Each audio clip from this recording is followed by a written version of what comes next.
कक्षा 6 की गणित में प्रश्नावली 3.6 मैथ से यानी महत्तम समापवर्ती के बारे में पढ़ेंगे। इसको एचसीएफ भी शॉर्ट में कहते हैं। एचसीएफ याद करना।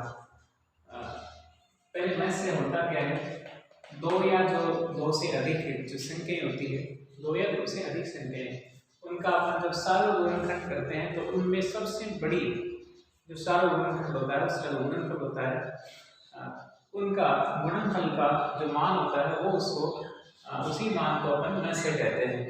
तो यहाँ जैसे अपन इस उदाहरण के माध्यम से, जैसे यहाँ प्रश्नावली 3.6 है, उसको करेंगे हल, तो उससे हमें पता लगेगा कि मैथ से कैसे हल किया जाता है। ए वाला लेंगे, ए 18 और 42 48, इसका मैथ से निकालेंगे। इसके लिए सबसे पहले करते हैं 18 का सार्वगुणनखंड। 18 का सार्वगुणनखंड करने पर जैसे 2 का भाग दिया तो यह 9 आधा हो जाएगा 9, फिर 2 का भाग देंगे तो ये हो जाएगा 2 का लगेगा नहीं क्योंकि ये विषम संख्या है, अतः अपन भाग देंगे 3 का, इसमें 3 का भाग देंगे तो ये रहेगा 3 बार, फिर हम 3 का लेंगे तो 1 बार। अतः 18 का जो अभाज्य गुणनखंड होगा वो 2 गुना 3 गुना 3। इसी तरह 48 का अभाज्य गुणनखंड कर देते हैं। 2 का भाग दिया 24, फिर 2 का भाग दिया 12, फिर 2 का भाग दिया 6, फिर 2 का भाग दिया 3 और फिर 3 करेंगे 1 बार। तो 48 का जो अभाज्य गुणनखंड 2 गुना 2 गुना 2 गुना 2 गुना 3, ये अभाज्य गुणनखंड होते हैं। अब इनमें से हम जो जैसे अगर मिलाते हैं, इनमें से एक समान मिलने वाली संख्या होती है सार्वगुणनखंड। तो इनमें से सार्वगुणनखंड सार्व संख्या छांटते हैं। जैसे 2 और 2 मिल रहा है दोनों में ही, और 1 मिल रहा है 3 और ये 3, तो यहाँ 2 और 3 दोनों ही सार्व है, अतः 2 और 3 का जो गुणनफल होगा 3 और 6, इसका एचसीएफ या फिर इसका मैथ से यानी उत्तर आगे उत्तर मैथ से बराबर होगा 6, ये आएगा 6। इस तरह से अपन याद कर सकते हैं। इसी तरह बी वाला जैसे 30 और 42, इनका अपन क्या करते हैं, पहले अभाज्य गुणनखंड कर देते हैं। जैसे 30 का अभाज्य गुणनखंड 2 का भाग दिया 15 बार, फिर अभाज्य गुणनखंड करते हैं जिसमें 3 का रहेगा क्योंकि विषम संख्या है आगे, तो 3 का 5 बार, फिर 5 का ही रहेगा 1 बार। इसी तरह 42 का गुणनखंड करेंगे, अभाज्य गुणनखंड 2 का भाग दिया 21, फिर 2 का जाता नहीं क्योंकि विषम संख्या है 1, 3 का लेंगे 7 बार, फिर 7 का लिया 1 बार। तो 30 का जो अभाज्य गुणनखंड हुआ 2 गुना 3 गुना 5, और 42 का जो अभाज्य गुणनखंड है 2 गुना 3 गुना 7। अब इनका जो सार्वगुणनखंड यानी जो एक सार्वगुणनखंड इनमें समान मिल रही जो संख्याएं हैं उनको जब हम गुणा करेंगे वो सार्वगुणनखंड होगा। एक 2 और 2 दोनों मिल रहा है, एक 3 और एक 3 दोनों में मिल रहा है, और कोई संख्या इसमें ये 5 है, यहाँ 7 है, मिलके नहीं है, तो इसका उत्तर आएगा 3 और 6। तो ये इसका मैथ से बराबर 6, ये उत्तर रहेगा। इस तरह से अपन हल कर सकते हैं। अब इसका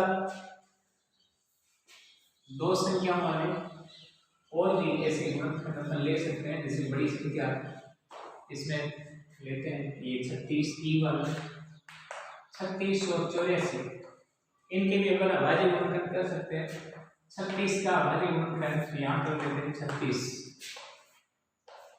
2 का भाग दिया 18, फिर 2 का दिया 9। अब 9 में क्या है, विषम संख्या है इसलिए 3 का रहेगा 3 बार, फिर 3 का दिया 1 बार। तो यहाँ लिखते हैं 36 के जो अभाज्य गुणनखंड है 2 गुना 2 गुना 3 गुना 3। इसी तरह इस 84 के अभाज्य गुणनखंड 2 का भाग लेंगे, 84 का आधा कर लेंगे, या इसमें 2 का भाग लगाएंगे तो 42, फिर 2 का भाग देंगे तो 21। अब 21 में क्योंकि यहाँ विषम है इसलिए 3 का भाग लगाएंगे 7 बार, फिर केवल 7 का ही रहेगा और ऊपर रहेगा 1 बार। अतः 84 का जो अभाज्य गुणनखंड 2 गुना 2 गुना 3 गुना 7। अब इनका सार्वगुणनखंड होगा बराबर, एक तो दो दोनों में मिल रहा है गुना ये दो भी मिल रहा है गुना ये तीन भी मिल रहा है, अतः इनको अपन गुना करेंगे वो इसका मत्स्य होगा। मत्स्य बराबर दो दूनी चार, चार के 12, ये 12 है वो इसका मत्स्य कहलाता है। इसको अपन उत्तर दिखाएंगे। तो ये बड़ी संख्याओं का ऐसे निकाल सकते हैं।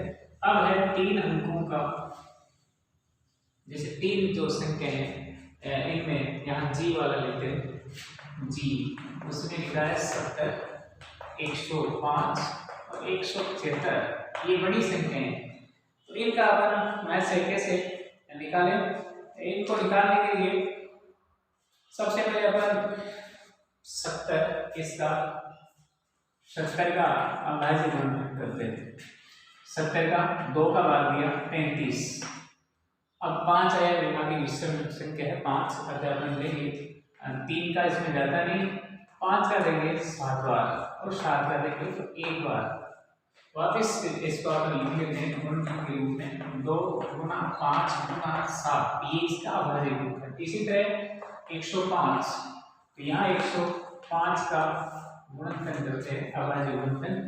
2 का जाता है 5 1 6, आपको 3 का विभाज्यता का नियम बताया हुआ है, 5 1 6 जोड़ते तो 3 का इसमें भाग जाएगा और 3 का भाग देंगे तो 35 3 105, फिर 35 में भाग में केवल 5 का ही जाता है 7 बार, फिर 7 करेंगे तो 1 बार। इसी तरह अब 175 है, इसमें भाग लगाएंगे।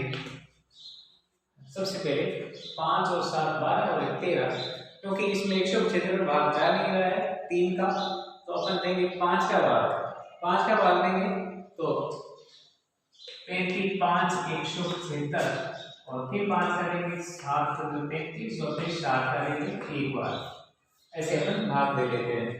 फाड़ा आना जरूरी है, इससे अपन भाग लेंगे, भाग से हमें गुणनखंड प्राप्त होंगे। तो 105 का भाग 3 × 5 × 7 और इसका 175 है, इसका जो भाज्य गुणनखंड हुआ वो है 5 × 5 × 7। अब इनका जो सार्वत्रिक गुणनखंड उसको निकालना है। सार्वत्रिक गुणनखंड होगा, एक तो 2 तो इसमें मिल नहीं रहा है, 3 भी नहीं मिल रहा है, 5 ये भी 5 और ये 5, यानी सब में एक तो 5 मिलता है, एक 7 ये भी 7 और ये भी 7। इनको अपन गुणा करेंगे तो 7 पंजो 35, इसका मत्स्य है वो 35 आएगा। इस तरह से अपन बड़ी संख्याओं का और 3 अंकों वाली जो 3 है, 1 2 3 3 संख्या है, इनका अपन मत्स्य याद कर सकते हैं, आसानी से अभाज्य गुणनखंड करके याद किया जा सकता है। और भी इनमें से कोई, जैसे ये बात जे वाला ले लेते हैं, जे वाला उदाहरण इसमें है 12 45 और 75। सबसे पहले आप इस 12 का अभाज्य गुणनखंड करेंगे। 2 का भाग दिया 6, फिर 2 का भाग दिया 3, फिर इसमें 3 का दिया 1, तो 12 का अभाज्य गुणनखंड 2 गुना 2 गुना 3। इसी तरह 45 का अभाज्य गुणनखंड, क्योंकि इसमें आगे 5 है, विषम संख्या है, 2 का जाएगा 3 का लेंगे 15 बार, फिर 3 का लेंगे 5 बार, फिर 5 का लेंगे 1 बार। तो 45 का गुणनखंड 3 गुना 5। इसी तरह 75 का अभाज्य गुणनखंड कर लेते हैं। तो पहले अपन 3 का लगाएंगे 25 बार, फिर 2 का जाता नहीं इसमें 5 का लगाएंगे 25 × 5 बार और फिर 5 का लगाएंगे 1 बार। तो 75 का जो अभाज्य गुणनखंड है वो 3 गुना 5 गुना 5। अब इसका सार्वत्रिक गुणनखंड निकाल लेते हैं। सार्वत्रिक गुणनखंड का मतलब इसमें से जो मिल रही राशि है उसको अपन अलग कर लेंगे, छांट लेंगे। तो एक तो ये 3 यहाँ से 3 और एक यहाँ से 3 सबसे छोटी राशि मिल रही है और कोई राशि इसमें मिलती नहीं है। तो इसका मतलब इसमें जब इसका मत्स्य होगा वो होगा 3, क्योंकि 3 के अलावा कोई इनमें राशियां मिलती नहीं है, अतः इसका मत्स्य होगा 3। प्रश्न नंबर 2, निम्न का मत्स्य क्या है?